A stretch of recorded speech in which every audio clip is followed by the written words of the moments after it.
Bom dia a todos. Estou novamente com a turma do segundo ano do ensino médio e hoje daremos continuidade na matemática financeira. Né? Passamos aí 2 semanas, 2 segundas-feiras, gente, sem aula, devido aos feriados, e vamos retomar com a continuação falando a respeito de juros. Na última aula, nós encerrando falando sobre juros simples, certo? Hoje nós vamos falar sobre juros compostos. Há uma diferença, até em alguns momentos gritante, entre juros simples e juros compostos. A gente vai ver a forma como principalmente a taxa de juros ela é aplicada nessas duas formas de aplicação financeira, tá? Tanto em juros simples quanto em juros compostos. Vimos na última aula que a aplicação da taxa em juros simples, ela é realizada sempre em cima de um valor inicial, certo? Sempre em cima de um valor inicial, o que resulta em um crescimento, mas um crescimento ordenado, um crescimento que poderia dizer constante, né? Ou um crescimento contínuo, vamos dizendo. Então vamos lá, pessoal. Começar aqui falando a respeito de juros compostos. Qualquer dúvida, qualquer pergunta, professor, eu não entendi esse conceito que o senhor me falou, retoma aí e a gente tenta explicar da melhor forma possível, certo? Juros compostos. Primeiro, o que é juros compostos, certo? Juros compostos trata-se de juros sobre juros. Pode também aparecer com o nome de regime de capitalização composta. São acréscimos somados ao capital, ao fim de cada período de aplicação, formando com esta soma um novo capital. Logo, o juro não é sobre o capital inicial, mas sempre sobre o novo capital formado com a soma das aplicações anteriores. Sempre vai acumulando. Por isso, o crescimento é exponencial, aumentando bastante. Então, de cara, pelo seu conceito, há uma diferença entre juros simples e juros compostos. Em juros simples, o juro não em juros simples, a taxa de juros é aplicada sempre ao capital de início, aquela quantia inicial que foi aplicada. Já em juros compostos, a taxa de juros ela é sempre aplicada em cima de um novo valor. E esse novo valor, o que é? É o resultado do valor anterior mais os juros Oi, a Fio, ele esse é o somado. dia. Sou eu, a irmã de Lívia. Olá, querida. Vamos aprender sobre juros. Um abraço. Oi, Beijão. Então, ó, beijão. continuando, a taxa dos juros compostos é aplicada sempre em cima de um novo valor. Então, tenham isso em mente para a gente compreender melhor o que vem a partir de agora. Vamos lá. Aqui eu separei para vocês duas situações. Uma é de juros simples e outra em juros compostos. Claro, envolvendo a mesma aplicação, para a gente ter uma comparação, certo? A aplicação inicial é de R$ 2.000. Essa aplicação é chamada de capital, né? O capital inicial, de R$ 2.000. Helena, tu disseste o A quê? taxa de juros, Eita, bexiga, tá ligado? a taxa de juros é de 2% ao mês. Então, ela será aplicada tanto em juros simples quanto em juros compostos, certo? Então, vejamos. Em juros simples, ao final do primeiro mês, a taxa é aplicada. Então, vamos lá. 2% de 2.000 vai gerar uns juros de R$ 40. Esses R$ 40 são somados aos 2.000 para gerar o acumulado. Então, ao final do primeiro mês, a aplicação já vai ter um acumulado de R$ 2.040. Ao final do segundo mês, a taxa é novamente aplicada, a taxa de juros, de 2%. Em cima de quanto? De novo, em cima dos R$ 2.000 de início, gerando um juros de R$ 40. Esses R$ 40 são somados ao valor que você já tem, gerando 2.040 mais 40, 2.080. E assim vai, ó. Ao final do terceiro mês, mais R$ 40, R$ 2.120. Ao final do quarto mês, mais R$ 40. Percebam que, em juros simples, os acréscimos a cada mês são sempre iguais. Certo? Os acréscimos em cada mês são sempre iguais. E aí você pode pensar, professor, e qual é a diferença dessa forma de juros simples para juros compostos? Vamos ver. Em juros compostos, a mesma aplicação, R$ 2.000, a mesma taxa de juros, 2% ao mês, só que em juros compostos. Ao final do primeiro mês, vamos lá, 2% de 2.000, R$ 40, certo?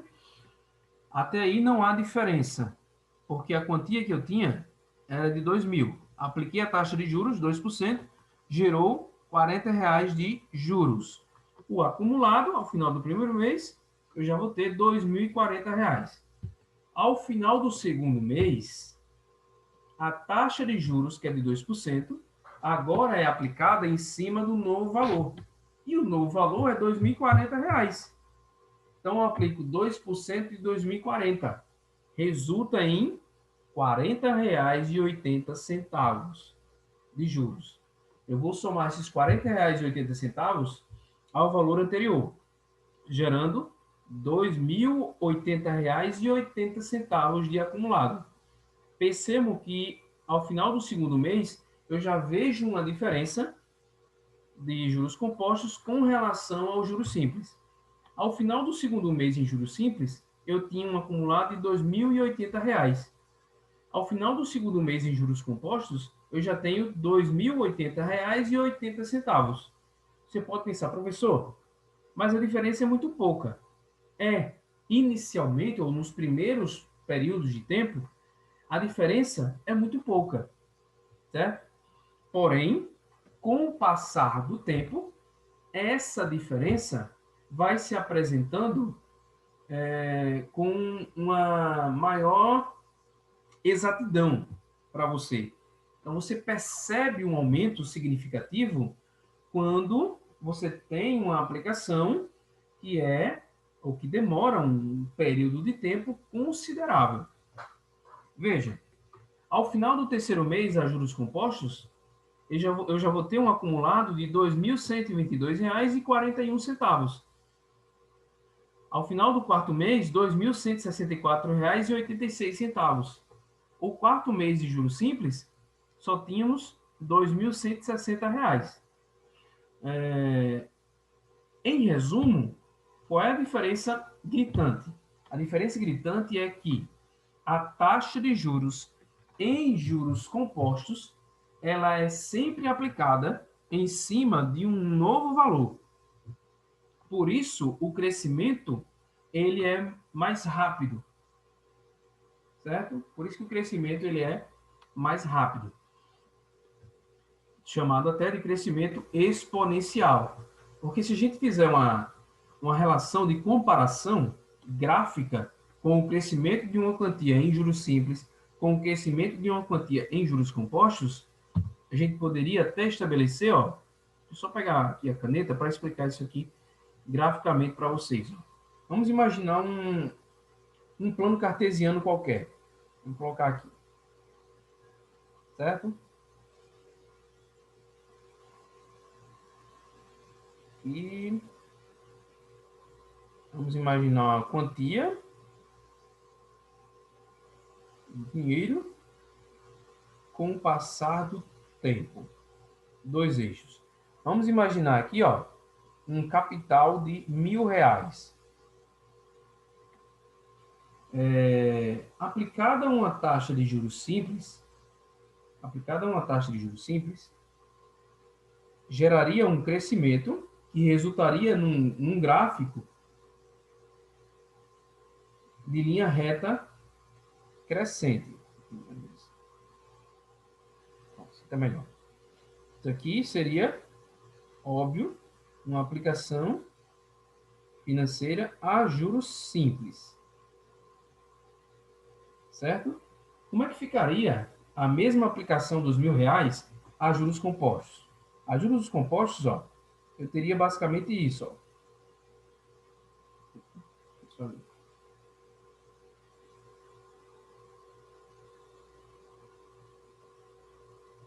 Certo? E essa reta, perdão, essa curva crescendo cada vez mais. Então, aqui seriam os juros compostos. Veja que lá no início, ó, a diferença de um gráfico para outro é muito pouco. Porém, ó, com o passar do tempo, a curva dos juros compostos vai ficando muito acentuada. A quantia vai crescendo rapidamente. Essa é a diferença da aplicação de juros simples para a aplicação em juros compostos. Mas, professor, o senhor deu o exemplo, tá? De duas aplicações, uma em juros simples e outra em juros compostos. Mas isso, o cálculo era realizado, a taxa de juros é aplicada a cada mês. E se numa situação tiver vários meses já pré-estabelecidos calculados, como é que a gente vai calcular o montante? O que é o montante nessas situações? O montante é o valor total do capital que você tinha mais os juros que foi acumulado, certo? E aí que chegamos na fórmula ou equação de cálculo de juros compostos com relação ao montante. Montante, é isso que eu disse para vocês, é o valor final que você tem, que é resultado do capital, mais os juros que foi acumulado. Então, o montante é igual ao capital vezes, abre parêntese, 1 mais I, lembrando que I é a taxa de juros, fecha parêntese, elevado a T, que é o tempo. Essa aqui é uma equação que a gente deve ter em mente, tá? C é o capital, I é a taxa de juros e T é o período de tempo de aplicação. Por exemplo, se a aplicação durou 4 meses, então o T é igual a 4. Se a aplicação durou 7 meses, então o T é igual a 7. Claro, isso vai depender se o tempo está sendo dado em meses ou se ele está sendo dado em anos ou em dias, certo? O tempo estará relacionado com a situação que o problema irá lhe apresentar. Pode ter taxa de juros aplicadas por dia, por mês ou por ano. Né? Então, gente, ó, taxa de juros é aquilo que vem com os seguintes dizeres, né? Por exemplo, taxa de juros de 6%. O que é uma taxa de juros de 6% ao mês? Esse 6%, para você não utilizar a simbologia, você troca por 6 sobre 100, isso a gente já aprendeu, né? Ou 6 sobre 100 é o quê? É 0,06 em número decimal. Você pode utilizar uma dessas duas formas numéricas. 6 sobre 100 em forma de fração, né? Ou em forma de número decimal, 0,06. Professor, por que 6 sobre 100 é o mesmo que 0,06? Porque 6 sobre 100 é 6 dividido por 100. E se você dividir esse 6 por 100, é o mesmo que deslocar a vírgula 2 casas para a esquerda dele. E preenche com zero, né? 0,06. Vamos lá, só limpar aqui, para a gente ir para a prática. Vou pegar aqui essa situação.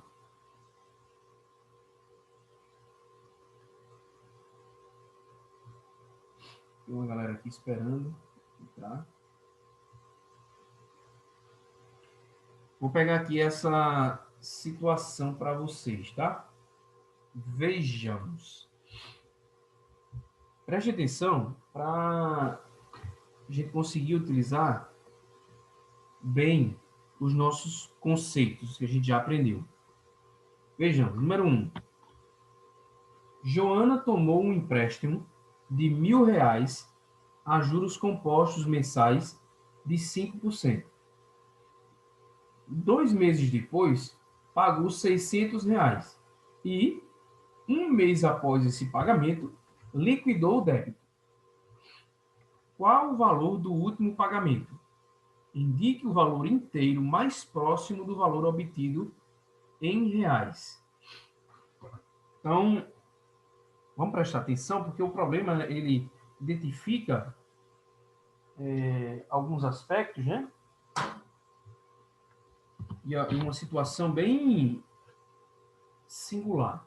Vejamos. Joana tomou um empréstimo de R$ 1.000. Professor, o que esses R$ 1.000 representam para a gente na situação? O que ele representa? Ele representa o capital. R$ 1.000 é o capital. Foi quanto ela tomou por empréstimo. Há juros compostos mensais de 5%. Então, a taxa de juros é de 5%. Ou, como a gente aprendeu, 5 sobre 100. Ou até 0,05. Beleza? Vamos fechar aqui. Isso aqui são os dados da questão, né? Vamos fazer o seguinte. Professor, eu não quero usar a fórmula agora. Se eu esquecer a fórmula, isso me atrapalha? Não, pode demorar um pouco mais para você resolver a questão, mas não te atrapalha. Até em algumas situações te ajuda, né? A gente pode até se atrapalhar com fórmulas. Então, vamos fazer o seguinte, ó. Vamos aplicar primeiro mês de aplicação do empréstimo. 5% é a taxa de juros. Então, ao final do primeiro mês, eu iria aplicar 5% ao valor inicial. Então, 1.000 vezes 5%. Vamos utilizar em forma de fração? 5 sobre 100. Certo? Vamos calcular 5% de 1.000. Antes de calcular, dá para você simplificar, 2 zeros de 1.000 com 2 zeros aqui do 100. Sobrou quem? 10 vezes 5. 50. O que é esse 50? É os juros. Os juros do primeiro mês. Tá? Então, ao final do primeiro mês, ó, quanto ele vai passar a dever? 1.000 mais R$ 50 de juros. Ele vai passar a dever R$ 1.050. Beleza? Ao final do primeiro mês, ele deve R$ 1.050. Ok. Vamos para o segundo mês. O segundo mês é importante porque, ao final do segundo mês, o problema diz que ela paga R$ 600 para descontar no que ela deve. Então, vamos calcular a dívida ao final do segundo mês, para a gente tirar R$ 600 dessa dívida. Vamos lá. Ao final do segundo mês, a taxa de juros está sendo aplicada a juros compostos. Lembrando, viu? Então, a taxa de juros que é de 5% será aplicada sobre quanto? Sobre R$ 1.050, que é o novo valor. Então, 1.050 vezes 5%. Ok? Vamos lá. Pode cortar um zero aqui, ó, com um zero debaixo aqui do 100. Ficamos com 105 vezes 5. 525. Sobre quanto? Sobre 10, ó. Sobrou 10 aqui embaixo. 525 dividido por 10 é o mesmo que eu deslocar a vírgula numa casa, né, para a esquerda. Então, eu fico com 52,5. O que é isso aqui que eu acabei de calcular? São os juros do segundo mês. Certo? E agora, quanto é que ela deve? Ela deve R$ 1.050. Essa cor aqui tá... Vou pegar aqui. Ela deve R$ 1.050 mais R$ 52,50. Que foram os juros do segundo mês. Somando aqui, ó, 0, 5, baixamos a vírgula, 0 mais 2, 2, 5 mais 5, 10, vai 1, 1 mais 0, 1, baixo 1. Ela deve, ao final do segundo mês, R$ 1.102,50. Só que o problema diz que, ao final do segundo mês, ela dá R$ 600 para quem emprestou. Então, esses R$ 600, ó, eu vou subtrair aqui. Menos R$ 600. 0 menos 0, 0, né? 5 menos 0, 5. Baixa a vírgula. 2 menos 0, 2. 0 menos 0, 0. 1 menos 6 não dá. Pega emprestado aqui. Fica 11. 11 menos 6, 5. O que ela deve, depois de ter pago R$ 600, ao final do segundo mês? R$ 502,50. Professor, acabou? Não. Tem o terceiro mês, porque ela diz o problema que ao final do terceiro mês ela quita a dívida. Aí a pergunta é: qual o valor do último pagamento? Então vamos lá, para o terceiro mês. Terceiro mês.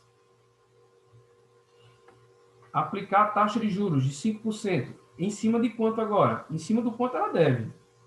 R$ 502,50.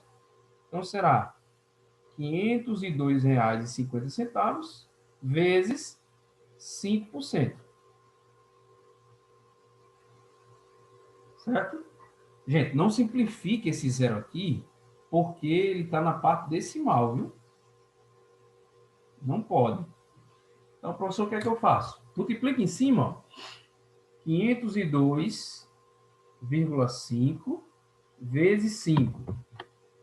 Dá 2.512,5. Sobre quanto? Sobre 100. Certo? Se ele está sendo dividido por 100, então, mesmo que eu deslocar essa vírgula, 2 casas para a esquerda, vou ficar com 25,12. Aproximadamente, né? Esquece o 5 lá do final, não é necessário. Já que a gente está tratando de valor financeiro, então só é necessário que a gente tenha as 2 casas decimais no mínimo da parte dos centavos. Então, 25,12, o que é isso? São os juros do terceiro mês. Então, o que ela deve ao total do final do terceiro mês? R$ 502,50 mais R$ 25,12. 0 mais 2, 2. 5 mais 1, 6. Baixa a vírgula. 2 mais 5, 7. 0 mais 2, 2. Baixa o 5. Então, ao final do terceiro mês, para ela conseguir quitar, ela tem que desembolsar R$ 527,62. Na questão, indique o valor inteiro mais próximo do valor obtido em reais. O valor mais próximo disso é o da letra B. O valor inteiro, né? Indique o valor inteiro mais próximo do valor obtido em reais. Então, está mais próximo de 528. Né?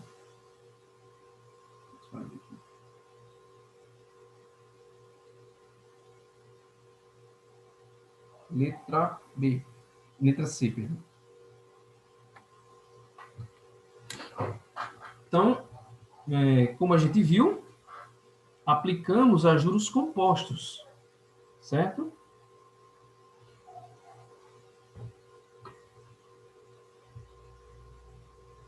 Alguma dúvida, pessoal, para a gente ir para a próxima questão? Não, nenhuma. Beleza, né? Na próxima questão, eu vou querer trabalhar com vocês a fórmula, para a gente saber utilizá-la. Deixa eu limpar aqui. Beleza.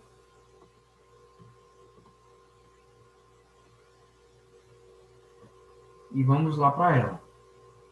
Segundo exemplo. Trouxe aqui para vocês uma questão do Enem, para a gente se familiarizar e tentar resolver com a ajuda da nossa fórmula.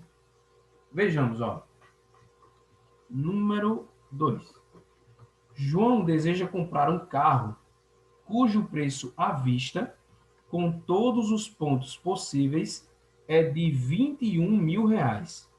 E esse valor não será reajustado nos próximos meses.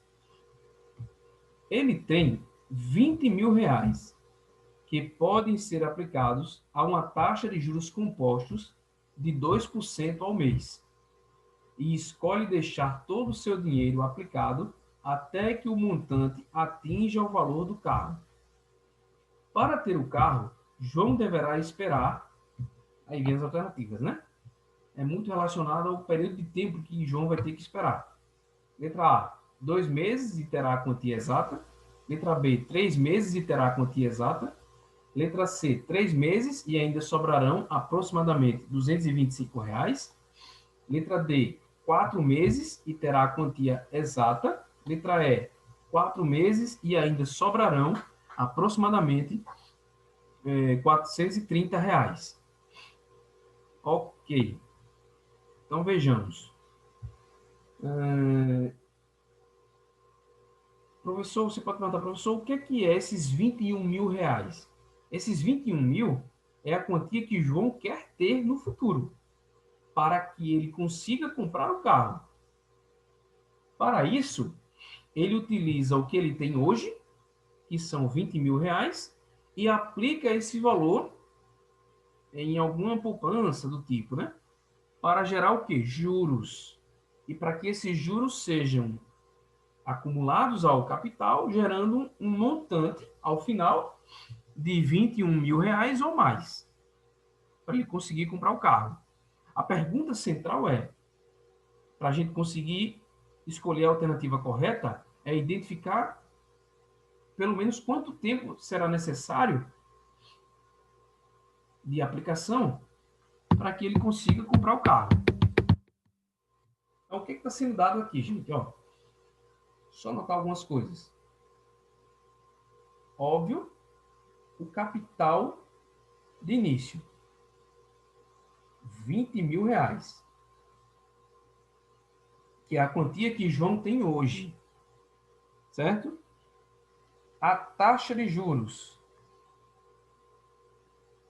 de 2% ao mês, né? Ou 2/100 ou 0,02. Beleza? Taxa de juros. Outra coisa. Ele quer saber, ó, perdão, ele vai identificar o montante. Também, claro, vai necessitar, para isso, do período de tempo. A fórmula montante é igual ao capital vezes 1 mais I, que é a taxa de juros, fecha parênteses, elevado ao tempo. Ok? Você pode pensar, professor, eu não sei qual será o montante, mas eu sei que eu tenho que encontrar um montante que seja igual a 21.000 ou mais de 21.000. certo? Então, quanto tempo eu vou levar para encontrar esse montante? Aqui está o Olha que eu só, achei. gente. Um minuto. Olha só. O que você pode pensar, professor? Com o tempo, a gente vai se familiarizando com as situações. Por exemplo, se eu aplicar os 2% no primeiro mês, ao final do primeiro mês, eu vou gerar um juros de 2% de 20 mil é R$ 400. Então, ao final do primeiro mês, João já vai ter R$ 20.400. Aí você imagina, ao final do segundo mês, aplicando 2% em cima de R$ 20.400, será que João já vai ter os 21 mil ou mais? Não, né? Se a gente utilizar a lógica, percepção matemática, não. Então você já pode utilizar o tempo como sendo de, no mínimo, 3 meses. Para ele conseguir isso aí. A gente vai fazer o que agora? Substituir. Vamos lá. Olha só. Montante será igual. Capital, 20 mil. Vezes 1 mais a taxa de juros. Aqui não trabalha com fração não, tá? Trabalha com número decimal, porque senão vai cair numa soma de fração. Então, a taxa de juros é de 0,02. Por isso que é importante a gente identificar as somas diferentes e representar uma taxa de juros. Elevado ao tempo. Qual é o tempo? 3 meses. Então, elevado a 3. Então, vou ter, ó, montante igual 20 mil vezes 1 mais 0,02. 1,02 elevado a 3. E agora? Agora, ó, deixa eu pegar aqui. Você vai ter que elevar, antes de multiplicar pelo 20 mil, você vai ter que elevar 1,02 a 3. Lembram? 1,02 elevado a 3, o que que é? É 1,02 vezes 1,02 vezes 1,02. Faz por fora aqui, ó. Então, os dois termos primeiro. 1,02 vezes 1,02. Vou multiplicar aqui. Para a gente não perder tempo. 1,02 vezes 1,02. Dá 1,0404. Você pode colocar arredondar 1,04. Desconsidera os outros decimais. Tá? Aí, 1,04 vezes 1,02. Porque é 1,02 elevado a 3. Então, tem que ter 3 termos de 1,02. Multiplicando, vamos lá. 1,04 vezes 1,02. Dá 1,0608. Você pode considerar 1,06 mesmo. Ok. Vamos para o resultado. Montante será igual a 20 mil vezes 1,02 elevado a 3, deu aproximadamente, né? 1,06. Então, montante aproximadamente, vamos lá, 20 mil, vamos multiplicar aqui, ó, 20 mil vezes 1,06. 20 mil vezes 1,06. Resultado, 21.200. Para ter o carro, João deverá esperar, óbvio, 3 meses. Desses 3 meses, ele terá a quantia exata? Não. Então, será a letra C. 3 meses e ainda sobrarão aproximadamente R$ 225. Você pode pensar, professor, no cálculo que o senhor fez, sobrou 200. Sim, sobrou 200 por quê? Porque nas multiplicações aqui, ó, eu desconsiderava alguns decimais, que com certeza daria diferença ao final do cálculo. Mas já que o cálculo é aproximado, então tá beleza para a gente. O montante, ao final de 3 meses, é aproximadamente 21.200. Ele paga o carro, que é 21 mil, e sobra aproximadamente R$ 225. A resposta correta, letra C. Professor, posso fazer como o senhor fez a questão anterior, calculando o percentual a cada mês, em cima de um novo valor? Pode, fique à vontade. Eu utilizei a fórmula para a gente saber como utilizá-la, né? Tá bom, pessoal? Falta alguns segundos para a nossa aula se encerrar. Então, fiquem com Deus. Até a próxima. Encerramos aqui a matemática financeira. A base da matemática financeira, é claro.